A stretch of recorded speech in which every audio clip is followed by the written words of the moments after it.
she would periodically get phone calls.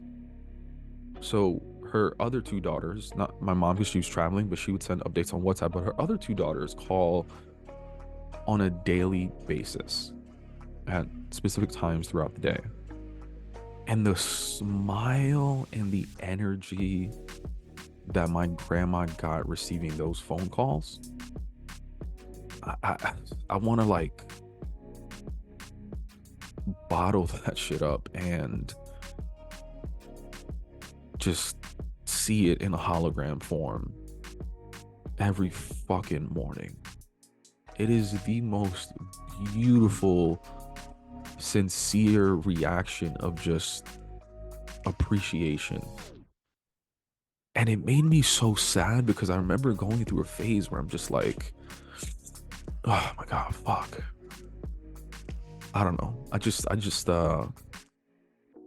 took those phone calls for granted because I'm just like, I mean, there were some times where people called and, she was only on the phone for a few minutes.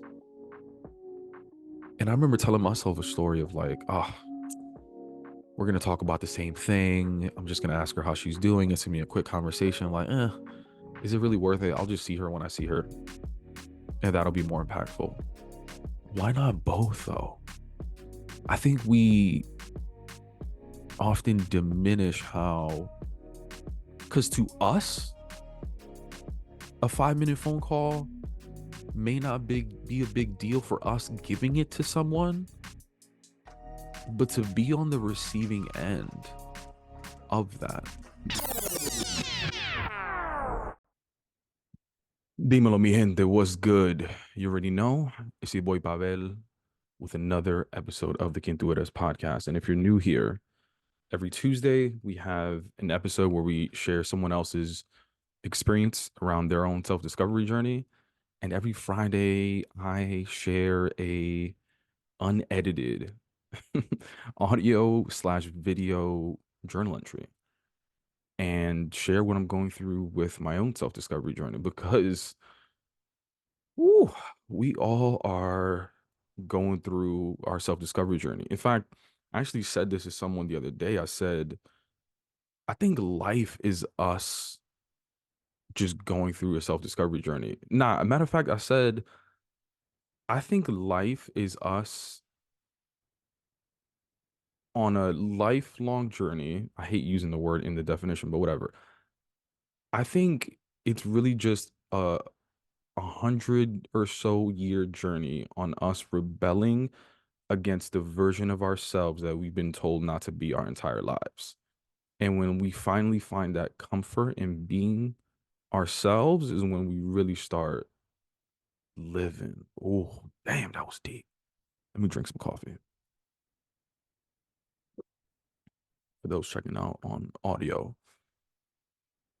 But as I think through my life, as someone that journals probably every day, at least for a few minutes, I didn't get a chance to journal that much this week. And it was because this week was a bit of a, I don't know, just a shakeup in my routine. So my mom went on a trip with two of her close friends to Italy. She went to Milan and she also went to Switzerland. Yes, my mom be outside, she be traveling. Shout out to her. I think at this point it's a little bit of a competition, like, oh, where mom, you went over there? You guess where I went? And vice versa. But my mom lives with my abuela, and my abuela is 94 years old, and thankfully she is in a place where physically, uh, mentally, I would say everything healthy, especially for a 94-year-old person. I mean, this is someone that, like, if the elevator is taking too long, she's like, let's take the stairs. I'm like, Grandma, you live on a sixth floor. Like, I'll meet you upstairs, but I'm gonna take the elevator. Like, still to this day, you know? So I want to say I'm blessed, but we're blessed to have her in such a healthy place. That said, she is 94, so any time that my mom takes a trip that's more than a couple days so that my grandma isn't alone, you know, God forbid something happens, and I'll be saying God forbid, but I don't even be that religious. Anyway, if something happens, somebody can be there for her, right? So I instantly volunteered to be that person. And I think I'm a big believer of like things happen for a reason. For example, on a sadder tip, when my grandfather was diagnosed with cancer, pancreatic cancer, it was at a point where I was laid off because not for performance reasons, but just like a restructuring of the company. This was like my second job out of college. And yeah, I was sad and, you know, disappointed because I was let go, but it was a point where I was able to spend time with my grandfather who was, for lack of better words, was dying in front of my eyes. And it was a point in time when I lived at home in the house I grew up in, which growing up, it was my grandpa, my grandma, myself, and my mom. And sure, my grandmother, I would say, was his primary caregiver. This person that looked out for him was a person that, as we got even further down the diagnosis, would bathe him and do all these sort of things. Me being let go at that point gave me an opportunity to be around my grandfather during, I'm not going to say a time that he needed me, but those are the words that are coming into my brain. Maybe I was able to do something for him when my grandmother needed a break. Maybe my grandmother needed to do some errands and I could have been at the house watching him or attending to him. I mean, there were a couple instances where I had to, you know, damn, this is difficult to talk to through, but I remember there was a couple times where I had to clean him in some way or another. And I'm sure it was a very vulnerable position for him to be in, but it was at a point where movement was limited and I was there, right? And I think about some of those opportunities. Wow, it's crazy that I even said the word opportunity, right? But it was like me being fired was an opportunity for me to be there for my family. Not only that, but it in many ways put a time clock or just like a countdown almost of how long do I have to get to know this person, you know? And like obviously I knew my grandfather. I grew up with him. I lived with him. He helped raise me.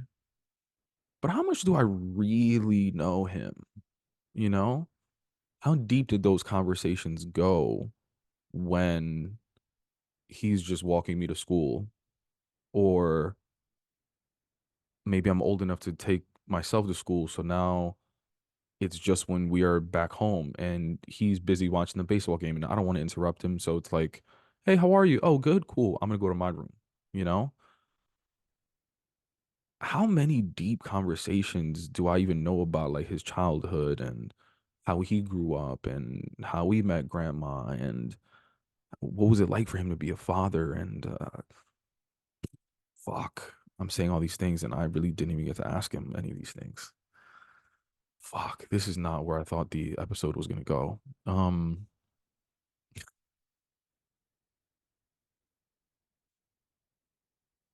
Ah, yeah,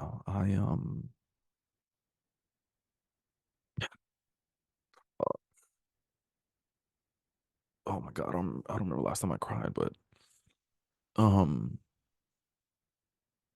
I didn't get to ask him a lot of those things.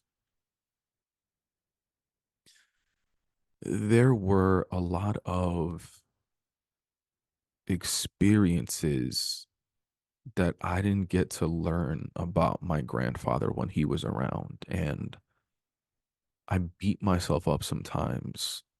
I can't believe I'm crying on camera. This is crazy. Oh, oh my God.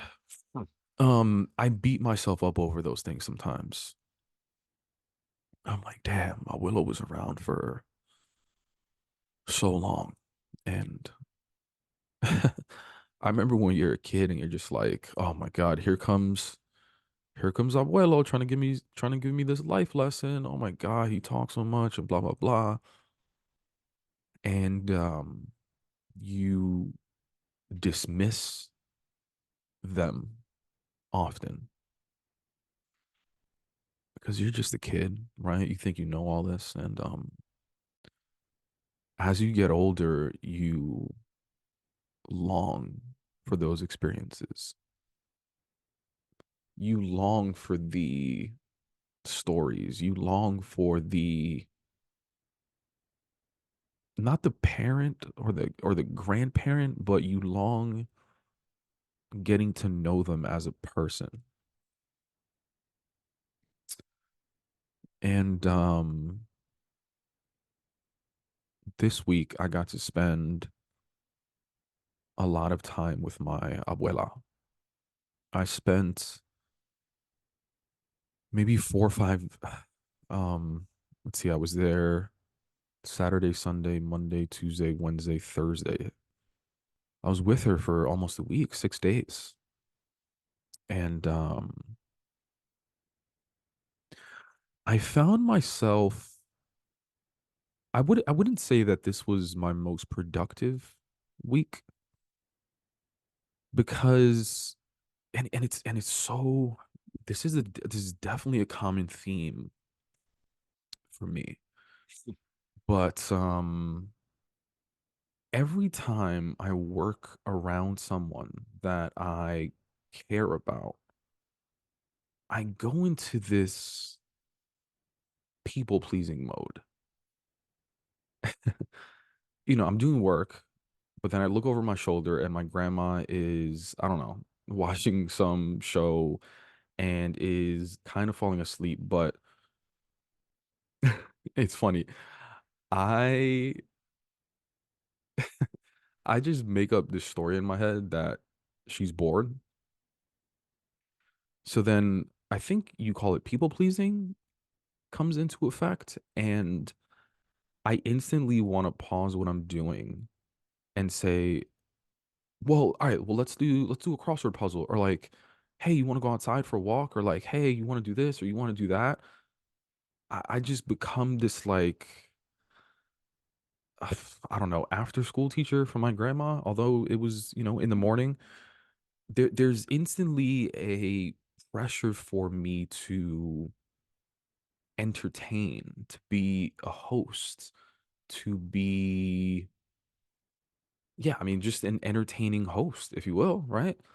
And it's funny because she wants to do the same thing for me. Like, she's like, "Hey, you want anything to eat?" Or like, "Hey, I got some fruit. You want me to cut it up for you?" Or like, uh, she's watching a TV show, but she'll literally put the show on mute just so like it doesn't, disturb me, air quotes. And I'm like, "Grandma, you can't watch that show without the volume." And she's like, "Oh yeah, no, no worries." It's like almost as I'm putting my work aside to try to be a good host for her, she's putting her entertainment aside to try to be a good host for me. And we're like both doing it to each other. I don't even know where I was going with that, but like I guess I don't realize like I wouldn't consider myself a people pleaser. I would consider myself very independent and oftentimes selfish, but there's this weird dynamic that comes to play when I particularly when I try to get work done around people that I care about. So this was not a productive week in the sense of work related activities, but in my people pleasing, I guess, let's call it. I don't even know if that's what you call it, but I did pivot to doing a lot of things with my grandma. At least I tried to. We went for many walks. I went with her to play the lotto. I could have gone myself, could have gone by myself to get coffee, but I was like, Grandma, you want to just go for a walk? She doesn't even drink coffee like that besides the morning. She often didn't want anything, no tea, no snacks. It was literally just for the walk. Sometimes, instead of being productive, quote unquote, her and I just like sat outside when it was nice out and just like people watched for like an hour. I did a lot of crossword puzzles with her. And I also just observed her. And it made me so intrigued. There's one thing that happened consistently that I think would be a good example for all of us. How the smallest things can make someone happy, right? I would often send my grandma money, right? Whenever I got paid, etc. And I'm sure she was appreciative of that, but she expressed how much she's gonna miss going on those walks, right? I'm not gonna be with her every day anymore. And that's something as simple as our time. Our time that we spend with people is invaluable. And it's one of those things that you can't buy more of. My grandma would also get, I'll give you another one. There was a neighbor that visited, and this neighbor, spends time with her all the time. It's a neighbor that is really close to my family. And I remember the neighbor at some point was like, all right, you know, it's been good seeing you. She was there for like maybe like an hour, maybe a couple hours. And she was like, she was gonna leave. And my grandma was like, no, don't leave. And put on this like sad voice. And I'm not sure how much of that was her being nice or genuinely just enjoying the company. I say that to also bring up she would periodically get phone calls. So her other two daughters, not my mom because she was traveling, but she would send updates on WhatsApp, but her other two daughters call on a daily basis at specific times throughout the day. And the smile and the energy that my grandma got receiving those phone calls, I want to like bottle that shit up and just see it in a hologram form every fucking morning. It is the most beautiful, sincere reaction of just appreciation. And it made me so sad because I remember going through a phase where I'm just like, oh my God, fuck. I don't know. I just took those phone calls for granted because I'm just like, I mean, there were some times where people called and, she was only on the phone for a few minutes. And I remember telling myself a story of like, oh, we're going to talk about the same thing. I'm just going to ask her how she's doing. It's going to be a quick conversation. Like, is it really worth it? I'll just see her when I see her. And that'll be more impactful. Why not both, though? I think we often diminish how, because to us, a 5 minute phone call may not be a big deal for us giving it to someone, but to be on the receiving end of that when, I don't know, you're 94 years old, you you have so many friends, families, brothers and sisters who have already passed away. Your the activities that you do are limited. That can make someone's day. And speaking of activities, that's something else that made me think about, like, I don't know if it's success or if it's this idea. I've seen this on a meme or so. It's like people need to have hobbies. There's one to make you money, one to keep you healthy, and one to have fun, you know? And my grandma spends most of the day watching TV. I mean, I'm not gonna go into all of her activities, but I see my grandma as a very childlike person. I think she's someone that wasn't allowed to be a child early on.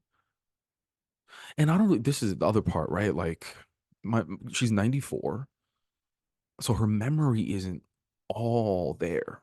In fact, she often like repeats the same stories, or so it's long term and short term, which was another sad part for me. It's kind of like, I mean, she's still again in amazing health, but starting to see that aging in real time, not in real time, which whatever, you know what I mean? That was tough to watch. Not, I mean, it's not like she has Alzheimer's or anything, knock on wood, hypothetically, but I don't know where I'm going with this. Oh, it's this idea of it made me think about, yes, right now work takes up the majority of my life, of probably a lot of people's lives. But when work isn't there, like, I don't know, like we always talk about this idea of retiring early, right? What would you even do if you retired early? You know? For some people, it's reading. And okay, here's the other thing, right? It's kind of tied into a conversation I was having with a recent podcast guest when he was challenged with this question of like, what do you do for fun? And the person responded to his friend was like, oh, I go to the gym. And she was like, no, no, no, for fun. He was like, no, no, that's fun. And like they went on a back and forth around like, that's not fun. Like, what do you do for fun? Like, that's something you do for like health, maybe. Right. And I think a lot of us don't have like a fun activity that we do consistently. And for some people, it may be painting. For some, it may be reading, watching movies. Some people knit. Some people visit museums. Some people write stories. I don't know, whatever it is, right? But like, I don't think many of us have like identified what that is. And I think that's what life is about, right? It's like, w- at least for me, right? Like, even what I do for work, like, I mean, it's relatively fun compared to like a corporate job, but I wouldn't consider that fun. Like, that is work at the end of the day, right? Let's say, the traction on this app goes crazy and I just become, let's say, wealthy without putting a number on it, right? And I'm just like, I'm gonna retire early, whenever that is. And I'm on an island somewhere and I'm traveling and doing all these things. Like, what's gonna be what's my, okay, when I dream, I would love my fun thing to be drawing. I suck at drawing, but I really enjoy tracing things. Okay, whatever. I draw. Like, I really enjoy that.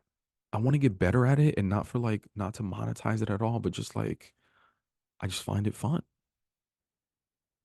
I'm saying all that to say like I don't think my grandma ever found that thing. But what I want to do in the years, maybe decades that I have left with her, it's probably a stretch to be honest, but in the years that I have left with her, I want to help her find it.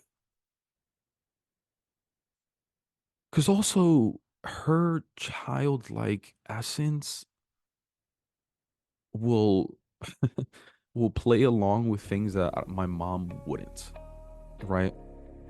For example, her and I were walking on the Upper West Side and we walked by this like after school program that centered around mostly arts and crafts. And I was like, Grandma, look at the kids. It's so cute. I was like, would you want to do that? I feel like you would like to do that. And like she kind of said yes, but she kind of said no. She kind of laughed me off. My mom would instantly like laugh me off and just keep walking, right? But my grandma would be like, yeah, whatever, let's try it.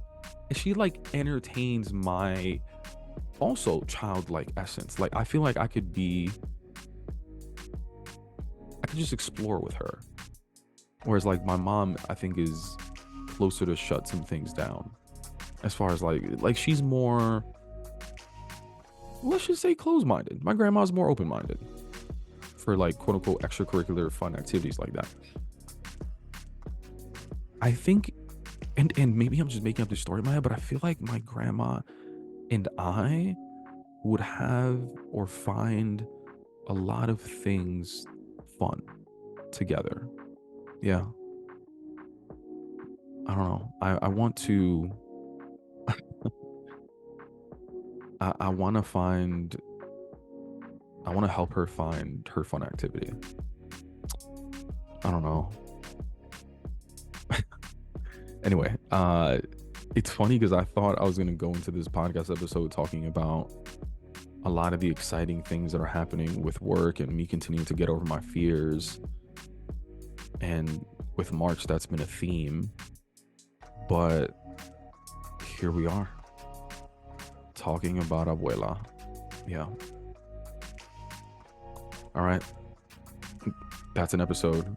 If I had to wrap this up with one feeling, because I typically say that in the beginning, it's like, how am I feeling and how do I want to feel? I would say actually, I'm feeling, I'm feeling adventurous in figuring out what that is for her as well as myself. And I want to feel like I'm making progress. Let's say early signs of accomplished. I'm gonna work on that. Abuela, get ready.